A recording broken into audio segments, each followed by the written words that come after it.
দিদি তো আমাদের চেয়ে তাড়াতাড়ি হাঁটছে।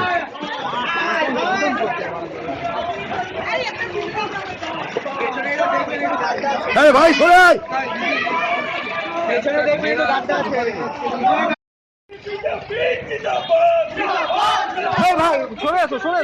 ভাই পিছিয়ে আয়, পিছিয়ে আয়, পিছিয়ে আয়, এক লেভেলে আয়।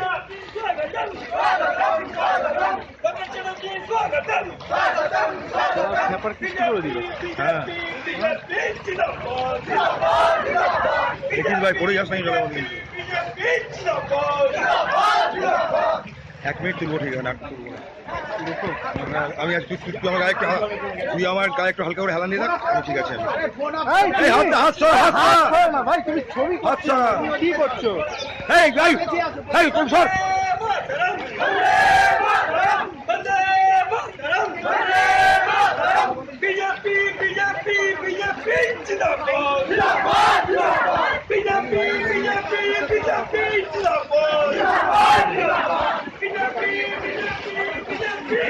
এই প্রবীণ একটু সামনে, আমি শুনতে পাচ্ছি না।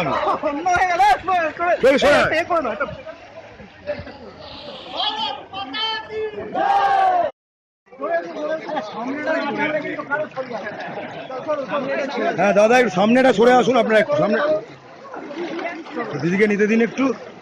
বাইক রেখে হ্যাঁ রবি, তুই বারবার ভেতরে চলে আসছিস রবি। এই ছবিগুলো নিতে দে একটু। কোন দিকে? কোন দিক? যেদিকে এসেছ সোজা চলো, সোজা চলো, সোজা চলো।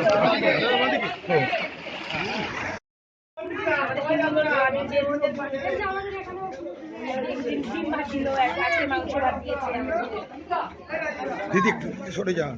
বাচ্চাগুলোর শরীর খারাপ নিয়ে কথা এইসব বাচ্চাগুলো স্কুল যেতে পারছে না, এই অবস্থায় আমরা এরকমই স্কুল বন্ধ, পড়াশোনা বন্ধ, এই অবস্থায় নিয়ে আমরা বাবু এই অবস্থায় এখানে সব এই অবস্থায় হয়। জল দিতে যায়, মোবাইল লাইট অফ করে দিলি ঠিক টাইমে।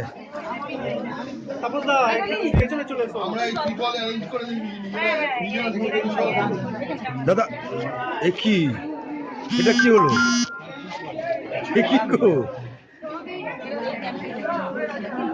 বলে কিছু করার নেই।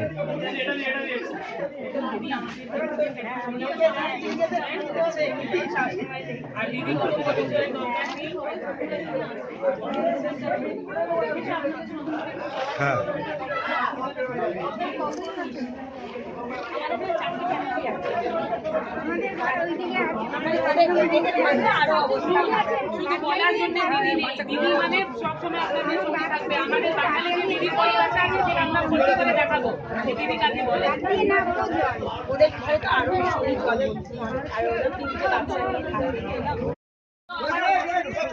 আমাদের মহিলা মোর্চার প্রেসিডেন্ট আপনাদের কাছে এসেছে, আমরা এসেছি এসব দেখতে, কিন্তু দেখে কি লাভ বলুন? এখানে যে সরকার আছে কি করছে দেখুন।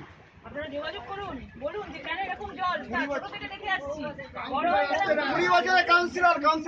বাবু এগিয়েও না তুমি আর একেবারে। আর আপনাদের তো এই মেয়রের পাশের ওয়ার্ড, এটা এই অবস্থা।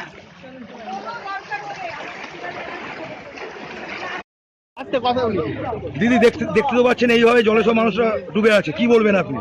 অনেকদিন ধরে দেখতে পাচ্ছি, ভেবেছিলাম যে মেয়র আছেন, মেয়রের পাশের ওয়ার্ড আছে, প্রচুর সাংসদ নেতা মন্ত্রী চারিদিকে ছড়িয়ে ছিটিয়ে ঘিরে আছেন এইসব জায়গায়, ভেবেছিলাম তারা ব্যবস্থা নেবে, কিন্তু টানা বৃষ্টি চলছে এবং বীরভূম বাঁকুড়া পুরুলিয়ার কথা তো আমি ছেড়ে দিচ্ছি, ওদিকে আমরা যাইনি। কলকাতার মতন ওরকম একটা বেহালার মতন একটা জায়গায়, একটা কমার্শিয়াল জায়গা, এইখানে মানুষকে এই ধরনের ভোগান্তি পোয়াতে হচ্ছে এবং এরপরে যে মারাত্মক রোগ হতে পারে সেইটার কোনো রকম কোনো সিস্টেম রাখেনি। এতদিন ধরে তারা কলকাতায় ডেভেলপমেন্ট করছে, কিন্তু জলগুলো কোনোভাবেই যাচ্ছে না এবং কোনো সাংসদ, কোনো মন্ত্রী, কোনো এমএলএ, কোনো মেয়রকে এখানে দেখা যাচ্ছে না। এটাই খারাপ লাগে যে শুধু ভোট ব্যাংকের রাজনীতির জন্যই ভোট নেওয়া হয় এবং বড় বড় কথা বলা হয়। আজকে মুখ্যমন্ত্রী এখানে না দেখে, এখানে বন্যা পরিস্থিতি বা এখানে জলের পরিস্থিতি না দেখে উনি রাজনীতি করতে গেছেন দিল্লিতে, সেটেলমেন্ট করতে গেছেন দিল্লিতে। এগুলো করলে কোনো মানুষের মন জেতা যায় না। মানুষ এতটা বোকা নয়। আগামী দিনে মানুষ, ভারতীয় জনতা পার্টি মানুষকে সামনে নিয়ে আসবে এবং প্রতিবাদ করবে। সেই জন্যই আমরা আজকে জলের মধ্যে রাস্তায় নেমেছি। বেহালার কোথায় কোথায় দেখবেন? দেখুন, বেহালায় কোথায় কোথায় দেখবো না, আমি তো আজকে বেহালার এখানে এসেছি। দিদি, আপনারা যারা কি রয়েছে তারা বেহালার অন্যান্য অংশে যাচ্ছেন এবং কলকাতার বিভিন্ন অংশে জল জমেছে তারা যাচ্ছেন। দিদি, আপনাদের পক্ষ থেকে কোনো পদক্ষেপ নিচ্ছেন এরিয়াতে? হ্যাঁ, আমরা যারা ঘর ছাড়া রয়েছে তাদেরকে আমাদের এখান থেকে বিজেপির পক্ষ থেকে এরা ব্যবস্থা করেছে, নিজের ওদেরকে রেস্কিউ করে আলাদা জায়গায় রাখা হয়েছে। প্রেসিডেন্ট আছেন, ওনারা কালকে এগুলো করেছেন বিজেপির পক্ষ থেকে, এবং আরো সেই জন্য মানে যাতে বিজেপির পক্ষ থেকে করা হয়েছে বলে তারা এদিকে নাকি নজরই দেবে না, চোখই দেবে না। কেন? বিজেপির কাছ থেকে তারা হেল্প নিয়েছে বলে। এবং আমরা আজকে তাদেরকে একটা ত্রাণ খাবারের ব্যবস্থা করেছি, তাদের জন্য খাবার নিয়ে এসেছি। আগামীকাল ওনারা সবাইকে যারা আছেন বাইরে ক্লাবে বা অন্য জায়গায় রয়েছেন তাদেরকে রাখা হয়েছে, তাদেরকে খাবার পৌঁছে দেবেন।